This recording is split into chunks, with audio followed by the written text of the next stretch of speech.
할렐루야. 오늘 저는 여러 성도님들과 함께 하늘과 땅의 주인 여호와 하나님, 그리고 부제목으로 느부갓네살 왕의 큰 나무 꿈, 이런 제목으로 함께 은혜를 나누겠습니다. 여러분들 바벨론 왕 느부갓네살 잘 아시죠? 예루살렘을 포위하고 결국은 성벽을 무너뜨리고 그리고 하나님의 성전을 다 불태우고 그 예루살렘 안에 있는 어지간한 주택을 다 불사르고 그리고 사람들을 전부 포로로 잡고 유다 왕국을 멸망시킨 그런 왕으로 기억되지 않습니까?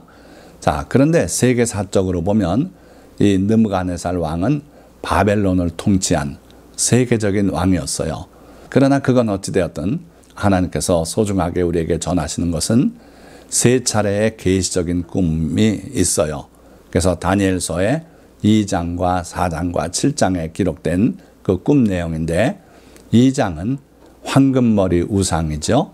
그래서 바벨론 시대로부터 해서 현재 우리가 살고 있는 로마의 판도에서 열나라가 일어나는 그러한 시대, 그리고 마지막 예수 그리스도의 왕국, 사람의 손으로 하지 않은 돌이 날아와서 그 우상을 쳐서 가루로 만들고 그 왕국이 온 세상에 가득하게 되더라 하는 그 예언 말씀이죠. 그리고 7장은 4마리의 짐승이 지중해에서 올라오는데 그 짐승은 아까 2장에 있었던 우상의 그 머리 부분과 사자가 일치가 되고 다 맞아요. 그렇게 해서 황금머리 우상의 예언을 다시 한번 확증해서 말씀하시는 것이고, 그리고 중간에 4장에 있는 계시적인 꿈이 있는데 이것은 개인적인 꿈이에요. 그래서 두 꿈은 인류 역사를 예언적으로 보여주신 것이고 4장은 바로 느부갓네살 왕 개인의 삶을 하나님이 지배하신다 하는 걸 보여주고 계신 거죠. 자, 그래서 이 세 차례 계시적인 꿈 기록 때문에 이 느부갓네살 왕은 유명하게 우리에게 또 기억이 되는 그런 왕이죠. 자, 다니엘서 4장에 느부갓네살 왕의 큰 나무 꿈이 기록이 되어 있는데 1절부터 말씀을 함께 보시면은 1절, 느부갓네살 왕은 천하에 거주하는 모든 백성들과 나라들과 각 언어를 말하는 자들에게 조서를 내리노라. 자, 이 느부갓네살 왕의 바벨론 제국이 얼마나 큰 나라였는가, 제국이었는가. 그 판도가 아시아, 인도 지방 근처까지 미치고 그리고 북아프리카까지 이 애굽을 다 멸망시키고 지배했던 그런 왕이었어요. 그래서 그 판도에 여러 언어를 말하는 사람들이 있었기 때문에 조서 한번 나가려면 각국의 언어로 번역이 돼서 나가고 이랬어요. 자, 그래서 그들에게 조서를 내리는데 먼저 평강을 기원하고 2절에 보니까 지극히 높으신 하나님이 내게 행하신 이적과 놀라운 일을 내가 알게 하기를 즐겨하노라. 간증하겠다는 거예요. 하나님이 내게 행하신 이적, 놀라운 일, 이걸 내 신하들에게, 내 백성들에게 내가 기꺼이 간증하겠다 하는 얘기죠. 항상 하나님이 하신 일을 우리가 찬양하고 간증하고 할 때 그 중심은 하나님이셔야 됩니다. 자, 어쨌든 이 느부갓네살 왕은 하나님을 찬양하고 있어요. 자, 3절 보니까 참으로 크도다 그의 이적이요 참으로 능하도다 그의 놀라운 일이요 그의 나라는 영원한 나라요 그의 통치는 대대에 이르리로다.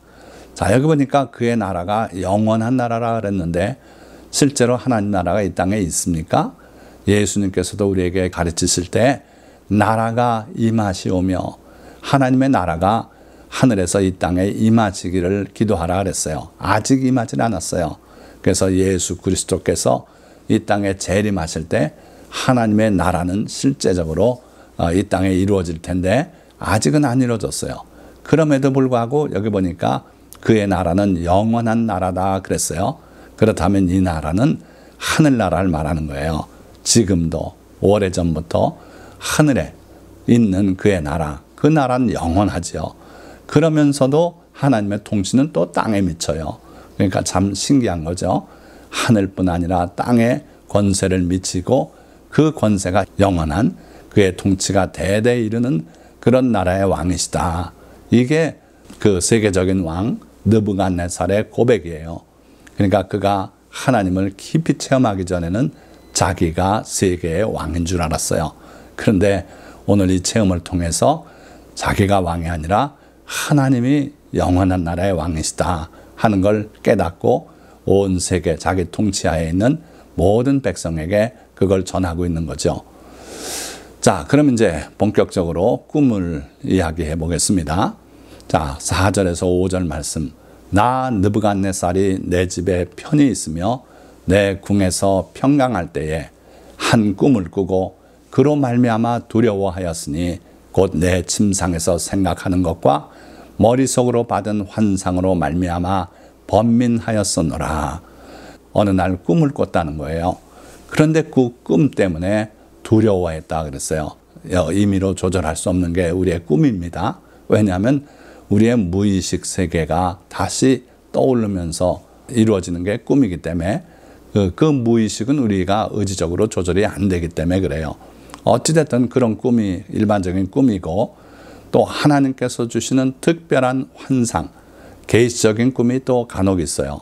그건 정말 우리 의지로 우리의 뜻대로 되지 않는 거죠. 자, 그러한 꿈을 꾸었다는 거예요. 그래서 그것 때문에 번민하고 생각하고 잠을 다시 이룰 수가 없고 그런 상황이었어요.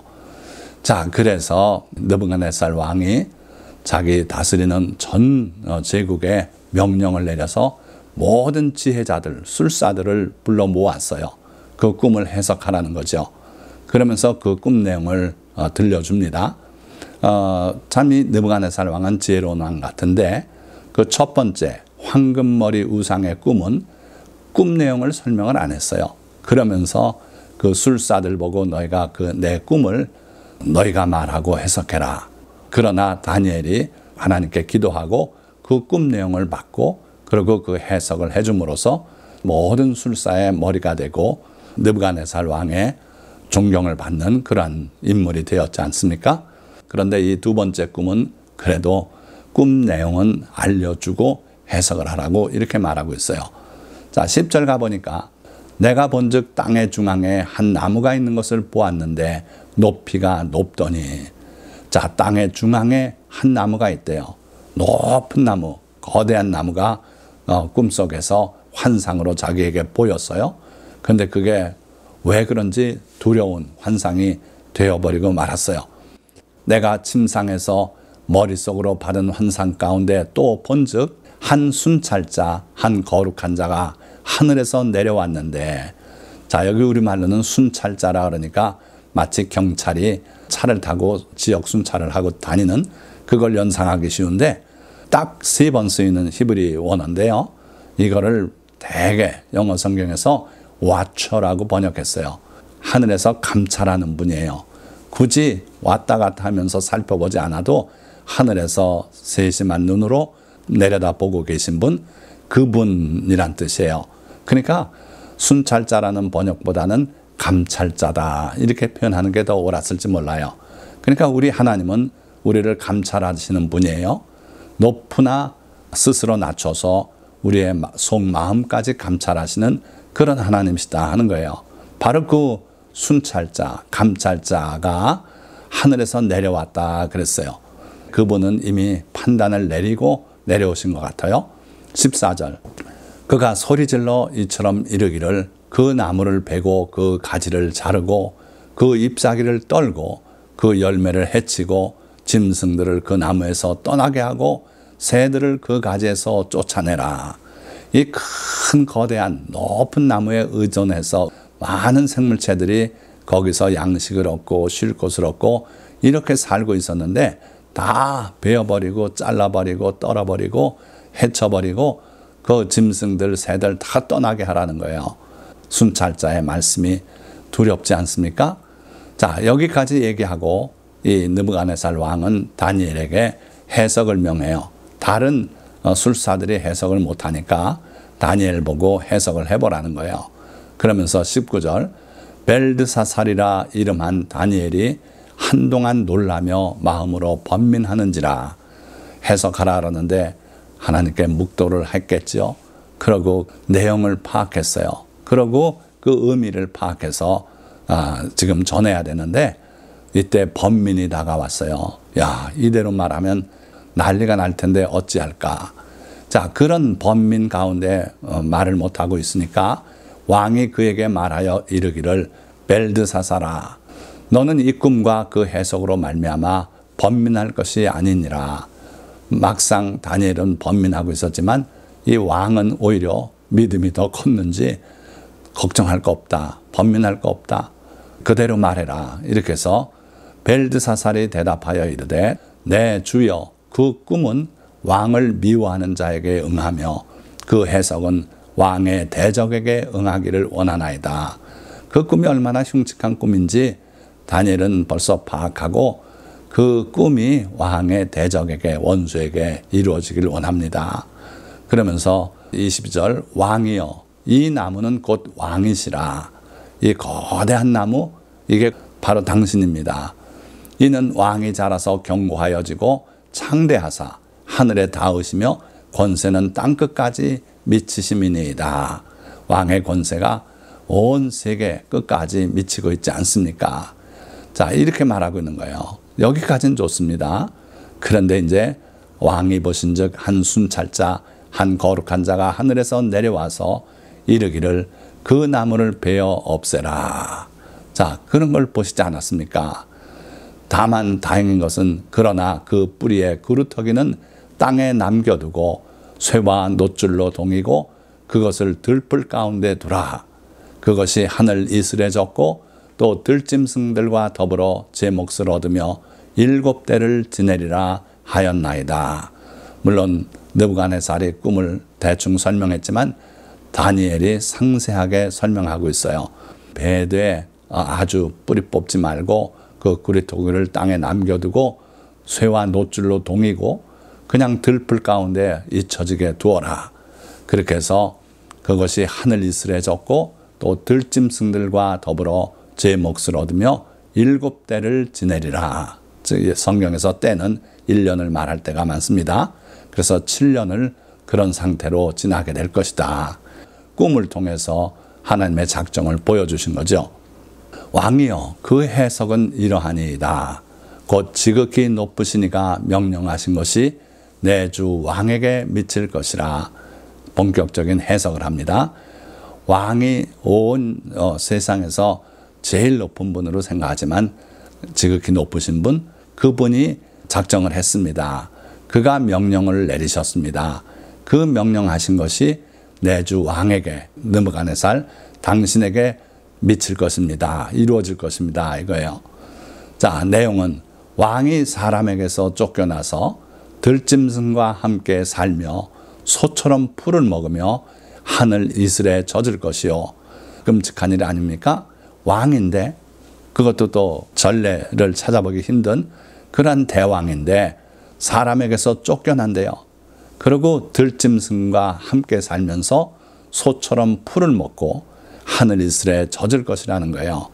이와 같이 7대를 지낼 것이라 7년간을 이렇게 사실 겁니다. 정말 이런 일이 이루어질 수 있습니까? 그런데 그렇게 하나님의 뜻대로 이루어졌다는 거예요. 하나 소망은 그때에 지극히 높으시니가 사람의 나라를 다스리시며 자기의 뜻대로 그것을 누구에게든지 주시는 줄을 아시리이다. 또 그들이 그 나무 뿌리에 그루터기를 남겨두라 하였은즉 하나님이 다스리시는 줄을 왕이 깨달은 후에야 왕의 나라가 견고하리이다. 7년을 지내면서 당신이 깨닫게 될 겁니다. 뭐를 깨닫습니까? 지극히 높으시니, 즉 여호와 하나님께서 사람의 나라를 다스리시며 하늘나라뿐 아니라 사람의 나라를 다스리고 계시구나. 그걸 깨닫게 되고 또 하나님의 뜻대로, 자기의 뜻대로 그것을 누구에게든지 주시는 줄을 아시리이다. 당신이 특별히 지혜롭고 특출나서 이 나라를 다스리게 된 게 아닙니다. 하나님이 자기 뜻대로 누구에게든지 비천한 자를 높여서 왕이 되기도 하시고 또 지혜롭고 총명한 자를 왕으로 세우기도 하시고 하나님의 뜻대로 자기 뜻대로 누구에게든지 주시는 줄을 아실 것입니다. 그러면 겸손할 수밖에 없지요. 자기가 위대해서 왕이 된 줄 알았는데 아하, 나 때문이 아니구나. 하나님의 뜻이구나. 내가 똑똑해서 왕이 된 거 아니구나. 이걸 알게 되고 그렇게 되면은 왕의 나라가 견고하리이다. 그러면 당신이 다시 왕권을 회복하고 당신의 나라에까지 복을 내려서 당신의 나라가 견고하게 될 겁니다. 이러한 해석을 내려줬어요. 그러니까 얼마나 다행입니까? 그 그루터기가 베어지고 그러고 7대를 하늘 이슬에 젖고 짐승 가운데 있고 완전히 망한 모습 아닙니까? 그런데 깨닫기만 하면 이렇게 회복을 시켜주겠다는 하나님의 귀한 언약의 말씀이 되기도 하는 거예요. 자, 그러면서 다니엘이 권면을 합니다. 27절에서 28절 말씀 보니까 그런즉 왕이여 내가 아뢰는 것을 받으시고 공의를 행함으로 죄를 사하고 가난한 자를 긍휼히 여김으로 죄악을 사하소서. 그리하시면 왕의 평안함이 혹시 장구하리이다 하니라. 어떻게 하라고요? 죄를 사해야 된다는 거예요. 하나님이 내리는 심판은 죄 때문에 내리는 거예요. 그래서 죄를 사해야 합니다. 어떻게 하면 죄를 사함 받습니까? 공의를 행함으로 죄를 사하십시오. 왕이 지금까지 열심히 해왔지만 그래도 더욱 공의를 행하십시오. 그래서 하나님의 법대로 하나님의 선하신 뜻을 따라 억울한 사람 없도록 나라를 잘 다스리십시오. 그리고 또 하나 가난한 자를 긍휼히 여기십시오. 당신 주변에는 권세 있는 자들, 재산 있는 자들 그런 사람들만 있어서 가난한 자의 사정을 모르기 쉬운데 가난한 자를 긍휼히 여기십시오. 그러면 당신의 죄를 하나님께서 사해 주시고 그러면 혹시 평안함이 장구하게 이어질지 하나님이 작정하신 심판이 미루어질지 누가 알겠습니까? 이렇게 마지막 권고를 하고 있어요. 이 모든 일이 다 나 느부갓네살 왕에게 임하였느니라. 자, 그런 그 권고가 있었는데 그러나 결국은 그 일이 나에게 임했다. 느부갓네살의 고백이에요. 자, 그럼 그 꿈의 성취는 어떻게 되었는가? 다니엘 4장 29절에서 30절 말씀 보니까 12달이 지난 후에 내가 바벨론 왕궁 지붕에서 거닐세 나 왕이 말하여 이르되 이 큰 바벨론은 내가 능력과 권세로 건설하여 나의 도성으로 삼고 이것으로 내 위엄의 영광을 나타낸 것이 아니냐 하였더니 자, 깜빡했어요. 하나님 앞에 겸손하고 죄사함을 얻기 위해서 노력했어야 되는데 물론 우리는 하나님의 은혜로 예수 그리스도의 십자가 보혈로 죄사함을 얻습니다. 그러나 이 당시에는 예수님께서 오시기 전이니까 느부갓네살 왕이 죄사함을 받는 그 근거는 자기의 행위로 받을 수밖에 없었어요. 그래서 가난한 자들을 잘 돌보고 그리고 공의를 행하고 이렇게 해서 죄사함을 받으라고 그렇게 명했지만 결국은 그게 잊혀지고 말았던 것 같아요. 그래서 12달이 지난 후에 꼭 1년이 됐죠. 잊어먹고 다시 또 잔치 베풀고 막 이렇게 살아가고 있는 중에 바벨론 왕궁 지붕에서 거닐다가 스스로 이르기를 이 큰 바벨론은 내가 능력과 권세로 건설하여 나의 도성으로 삼고 이것으로 내 위엄과 영광을 나타낸 것이 아니냐. 자, 여기 보세요. 교만이 뭔지 아십니까? 하나님 대신 자기가 높아지는 거예요.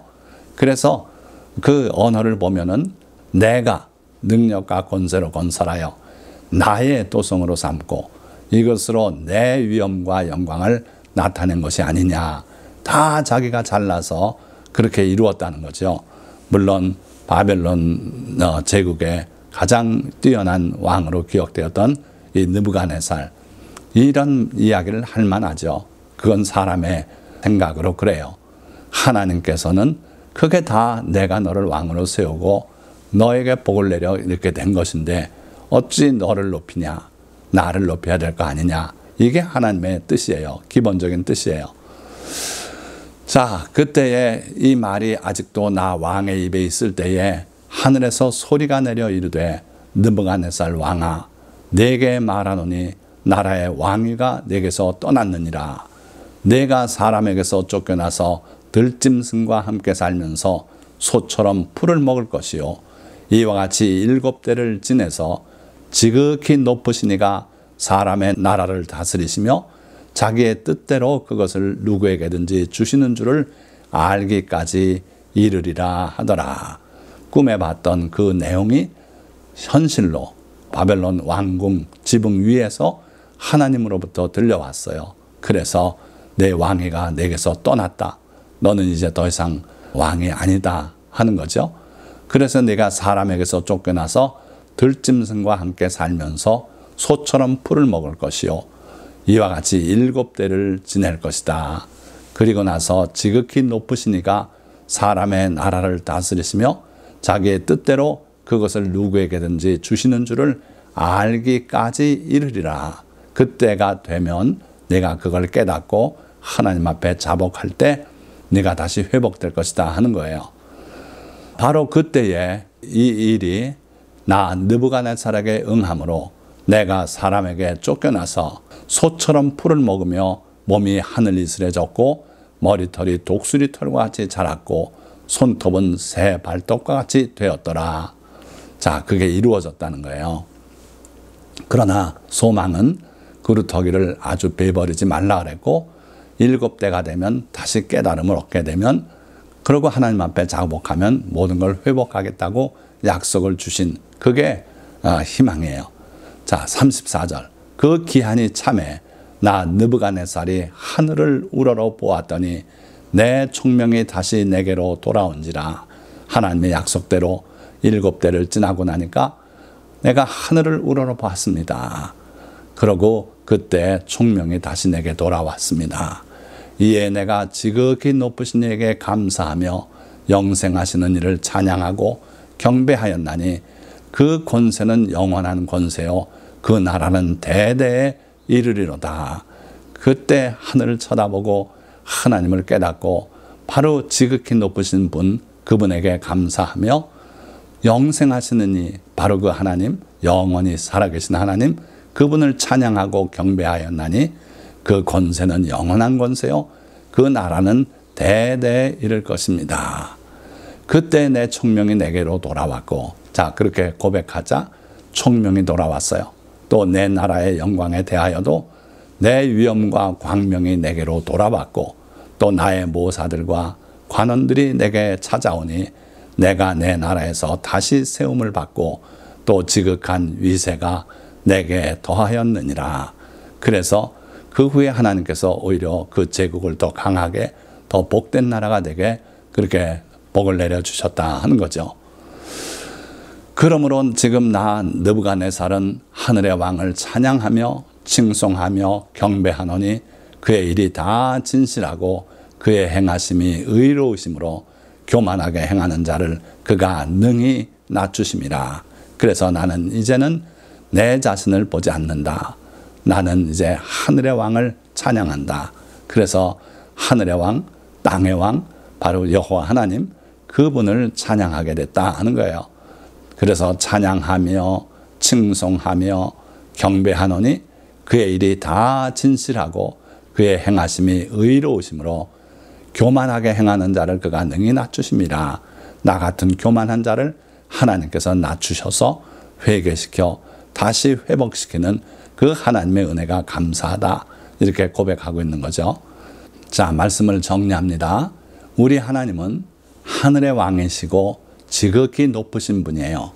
또 하나님은 순찰자, 즉 와처, 감찰하시는 분이에요. 그리고 지극히 거룩하신 분이라고 표현되어 있어요. 우리 하나님은 그런 분이시다. 그리고 천지를 창조하셨고 그 모든 피조물의 주인 되시는, 그래서 만유의 주인 되시는 분이시다. 그리고 영원히 살아계시는 하나님이시다. 그의 나라가 영원하고 그의 통치하심이 영원하고 하나님은 영원히 살아계시는 분이시다. 그리고 능치 못함이 없으신 전능하신 하나님이시다. 그래서 교만한 자를 능히 낮추시는 하나님이시다.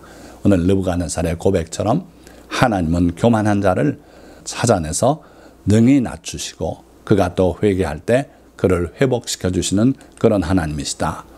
그리고 우리 주 예수님께서 가르치신 기도문처럼 하늘에 계신 우리 아버지 되시는 분이시다. 그래서 우리는 항상 하나님께 감사하고 찬양하고 경배해야 될 줄 믿습니다. 자, 말씀을 맺겠습니다. 유일하신 참 하나님이신 여호와 하나님은 천지를 창조하신 창조주시며 따라서 만유의 주인이시고 거룩하고 지존하신 분이시며 영존하시는 절대 주권자이십니다. 그 하나님은 또한 우리의 체질을 아시며 우리를 불쌍히 여기시고 보살피시는 자비로운 아버지이십니다. 느부갓네살 왕이 체험했던 것처럼 여호와 하나님은 교만한 자를 찾아 낮추시고 겸손한 자를 비천한 자리에서 높이 들어 존귀한 자리에 앉게 하시는 능력의 하나님이시고 하늘의 왕이시며 땅을 살피시는 순찰자, 감찰자이십니다. 우리는 그 하나님 앞에 늘 겸손하고 그를 찬양하고 칭송하며 경배하고 사랑해야 할 것입니다. 오늘 이 설교 말씀을 들은 모든 성도님들, 느부갓네살 왕의 체험을 기억하시고 영존하시는 하나님, 하늘의 왕 우리 주 여호와 하나님께 늘 감사하고 찬양하며 경배하는 여러 성도님들이 되시기를 주님의 이름으로 축원드립니다. 기도하겠습니다.